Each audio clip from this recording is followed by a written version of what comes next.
हजरत आदम अलैहिस्सलाम की एक बेटी थी जिसका नाम अनक था। रवायतों के मुताबिक अनक एक खूबसूरत मलका थी जिसका कद बेइंतहा ऊंचा था। वो इतनी ज्यादा बड़ी थी कि जब वो बैठती कि 55 या 60 गज का हिस्सा कवर कर लेती। फिर इसी की नस्ल से आगे जाकर एक शख्स पैदा हुआ जिसका नाम औज था, जिसका कद 70 फीट था।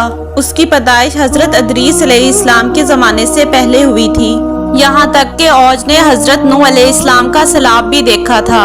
यहाँ तक कि हजरत मूसा अलैहिस्सलाम का दौर भी पाया था। हजरत अब्दुल्ला इब्ने मसूद फरमाते हैं कि हजरत मूसा अलैहिस्सलाम का कद 12 हाथ था।